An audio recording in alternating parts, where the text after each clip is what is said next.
Bonjour, bonjour, bienvenue à toutes et à tous sur Cocotte TV. Aujourd'hui, nouvelle vidéo de présentation et on vous parle du boîtier Jones Plus i100. Alors, Jones Plus, c'est pas compliqué.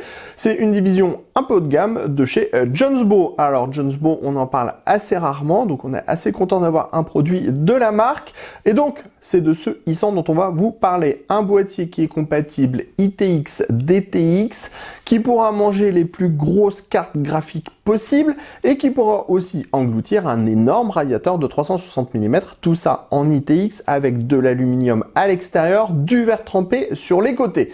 Côté prix, on n'a pas encore le tarif en Europe, alors on a été regarder en Chine à combien on était en tarif, on est à peu près à 110 € pour ce modèle. On peut donc dire qu'avec la TVRA, on devrait tourner aux alentours des 129,90 € pour ce i100. Bien sûr, on vérifiera tout ça avant de vous proposer le test complet sur notre site internet cocotteland.com. En parlant de ça, pensez au petit pouce, le commentaire, abonnez-vous à la chaîne. J'ai fait le tour. Résultat, tout de suite, maintenant, le i100 par Jones Plus sur Cocotte TV. Avant de nous lancer à la découverte de ce Jones Plus i100, on vous donne les tech specs. Sachez qu'on est sur un boîtier compatible ITX DTX. Le tout mesure 194 mm de largeur, 307 mm de hauteur, 435 mm de profondeur. Et ça fait 6,7 kg. Ça mélange aluminium sur la partie avant, la partie arrière, verre trempé à gauche, à droite, châssis en acier à l'intérieur et on a du plastique avec du métal pour la partie haute.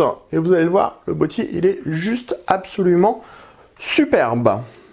Sur l'avant donc on a la face avant en aluminium, 3 mm d'épaisseur. Ça se démonte, le boîtier est sur 4 petits pieds, eux aussi en aluminium avec des gros rubbers en caoutchouc en dessous.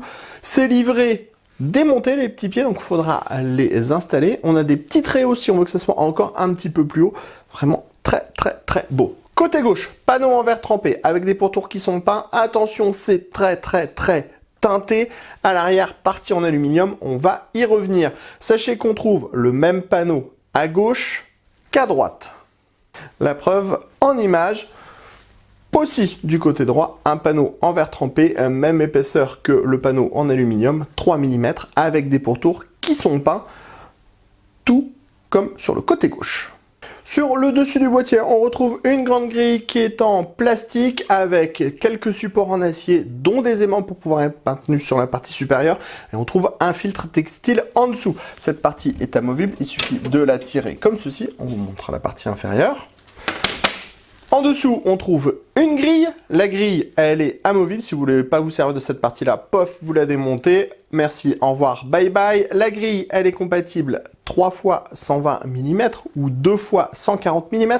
Pour les radiateurs de water cooling, ça sera 360 mm ou 280 mm. Ici, on retrouve le panneau de contrôle avec une petite platine en aluminium, des laser cuts sur les côtés. Les finitions sont au top. On va retrouver le power on qui s'illumine en blanc, un USB 3.0, les entrées sorties audio et un USB type C. Bien sûr, à chaque fois, on retrouve les connecteurs à destination de la carte mère. À l'arrière, on va retrouver le déport pour l'alimentation, car l'alimentation s'installe à l'avant du boîtier. Une petite plaque Jones Plus i100. Ensuite, la structure arrière avec plein de vis, car tout se démonte parce qu'on va pouvoir inverser le sens d'installation de la carte graphique si on le désire.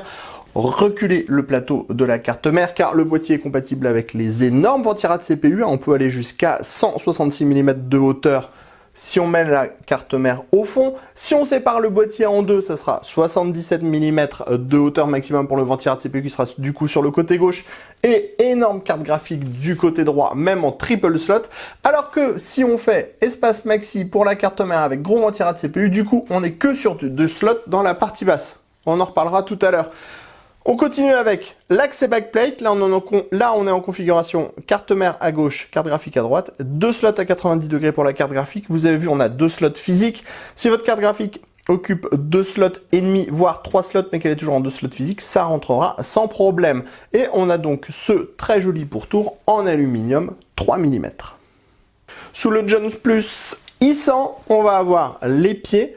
on en a déjà parlé tout à l'heure, ils sont en aluminium avec des gros pads en caoutchouc. Enfin, on a ce grand filtre amovible, où vous verrez tout à l'heure puisqu'on le démontera. Il y a une petite vis pour le maintenir et en dessous, on a 3 emplacements en 120 mm pour des ventilateurs, pas pour du radiateur de water cooling cette fois.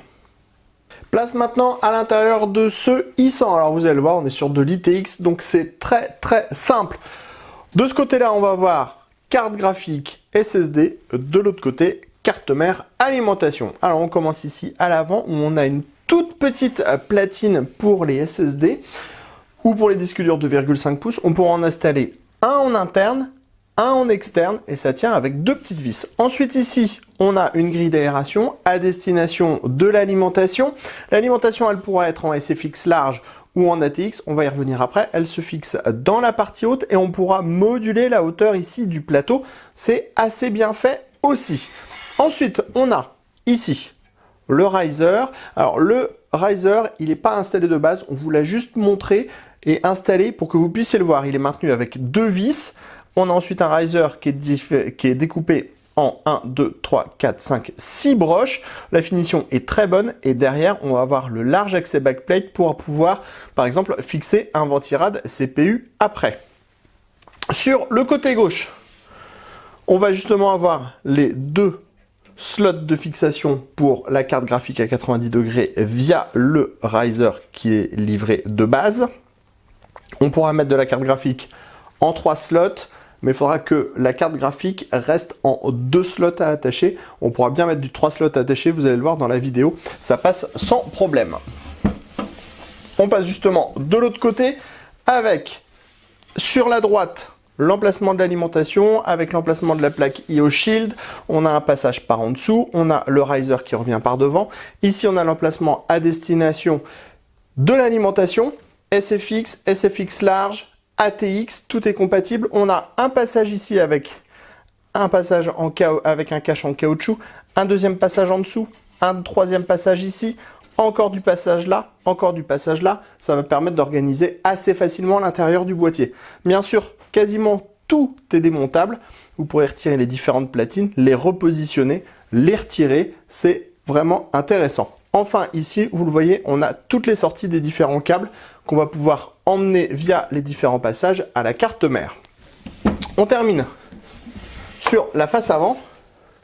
Enfin, on va aussi passer sur la face arrière et en dessous. Alors, ça se démonte, vous avez vu, on a des clips, on la monte vers le haut. Il y a des petits rebords en caoutchouc pour pas que ça vibre. Et juste derrière, on découvre des points d'ancrage. Les points d'ancrage sont compatibles avec un SSD 2,5 pouces ou un disque dur 3,5 pouces. Alors, encore une fois, vous avez vu, il y a plein de vis de fixation à plein d'endroits. Il y a vraiment quasiment tout qui est démontable à l'intérieur du boîtier. On vous remonte pour remettre en place. C'est hyper rapide, hyper simple. On pousse et c'est fait. Allez, on passe maintenant sur le dessus. Donc sur le dessus, on a une grande grille. Bon, elle est amovible pour cette partie-là. Sur cette grille, on pourra installer 3 ventilateurs de 120 mm ou 2 ventilateurs de 140 mm. Pour le water cooling, ça sera 280-360 mm maximum. Alors attendez, on continue. Parce que dans la partie basse, on a ce grand filtre amovible qu'on a déjà vu tout à l'heure. Mais ce qu'on vous avait pas montré tout à l'heure, c'est que le filtre, il est amovible. Donc il y a une petite vis pour sécuriser. La vis, vous la laissez ou vous la retirez, c'est à vous de voir. Ensuite, on retire le cache comme ça. Et en dessous, on va donc avoir 3 emplacements totalement extrudés, comme dans la partie haute, en 120 mm. Alors attention, cette fois, pas question de mettre du water cooling, puisqu'on va avoir ici le plateau de la carte mère et le plateau du système pour le riser qui va tout de suite buter, donc ça va limiter. Bon, comme vous le voyez, pour de l'ITX, c'est quand même ultra méga complet avec une structure qui est vraiment très bien pensée. Avant de découvrir le PC avec les composants à l'intérieur, un dernier point sur la modularité. On vous disait que tout était absolument démontable dans le boîtier. Et on va vous donner une autre explication du pourquoi, du comment tout est démontable. Vous pourrez aussi démonter cette partie du plateau de la carte mère, tout repousser dans le fond, installer ce système-là qui vous permettra en fait d'avoir la carte graphique dans la partie basse avec les ports de la carte mère dans le fond. Donc vous aurez en fait tout simplement une autre structure de boîtier. En effet, vous allez le voir après, avec la configuration montée, nous on a opté pour le montage avec la carte graphique en évidence sur le côté gauche et la carte mère du côté droit avec le système de refroidissement du côté droit. Mais vous pourriez avoir envie de voir votre carte mère et votre système de refroidissement. Dans ces cas-là, on démonte, on pousse ça au fond, on démonte avec les petites vis ce panneau ici, hop, on reprend ce panneau-là, on revisse le tout, 4 petites vis, la carte mère elle prend place dans le fond. Vous pouvez mettre un ventirad CPU full size, un gros I/O water cooling avec un 360 mm dans la partie haute et la carte graphique dans la partie basse. Attention toutefois, vous voyez quand on aura la carte graphique dans la partie basse, on condamne de base les emplacements pour les ventilateurs dans la partie basse. Mais bon, on aura 3 ventilateurs dans la partie haute à la place, donc ça reste quand même toutefois assez bien fait. Et vraiment, le boîtier, il est très bien pensé et il offre des tonnes de possibilités. Place au i100 avec la configuration montée à l'intérieur. Alors, on a tout d'abord ici ce côté gauche qui est dédié clairement à la carte graphique et au stockage. Pour le stockage, on a ce petit plateau sur lequel on a monté un SSD à l'extérieur. On peut aussi monter un SSD en interne. Ensuite, on a la platine à l'intérieur qui permettra d'installer un SSD encore ou du disque dur. Donc 2 SSD ici avec l'accès facile pour les câbles. On peut passer par la face avant pour revenir à l'arrière. Ensuite on a l'emplacement pour la carte graphique. On a mis du gros triple slot en GTX 1080 Ti Zotac Amp Extreme. C'est une des plus grosses cartes graphiques qu'il y a sur le marché.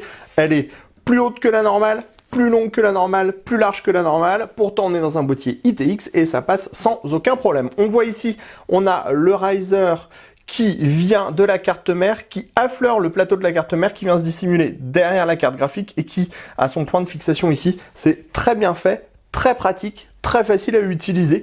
Et ici, on voit, comme on a des passages avec l'alimentation, on peut facilement venir déporter les 2 PCI Express 8 pins pour la carte graphique. Dans la partie basse, on a installé 3 ventilateurs de 120 mm pour donner plein d'air frais à la CG. Et dans la partie haute, on a installé 2 ventilateurs de 140 mm pour pouvoir extraire tout cet air chaud. De l'autre côté, on va retrouver tout d'abord l'emplacement pour la carte mère. En ITX, on pourra mettre du ventirad CPU type 63 mm de hauteur. Donc là, avec notre UX100, ça passe sans aucun problème, même si on est quand même assez proche du panneau en verre trempé. Mais bon, comme on a plein de ventilateurs partout, on a des ventilateurs en dessous, on a des ventilateurs au-dessus, ça va bien refroidir, il n'y aura aucun problème à ce niveau-là. Ensuite, ici, on a l'emplacement de l'alimentation. Alors, on est passé sur du SFX large. Vous le voyez, on a des tonnes de câbles. C'est tout le problème du RGB. Beaucoup de RGB égale beaucoup de câbles qui traînent partout. Et surtout qu'avec 5 ventilateurs, on a aussi 5 câbles pour les ventilateurs, plus 5 câbles pour le RGB, plus le petit module de gestion du RGB. Bref, ça fait des câbles absolument partout. Donc en ITX, en SFX large, ça passe parce qu'on peut en dissimuler sur le côté, dans la partie basse, et on en a aussi sur le côté ici. Ici sur le côté, c'est assez bien fait, on l'a vu tout à l'heure, on a un passage, des dispositifs pour pouvoir mettre un peu des colliers et tout.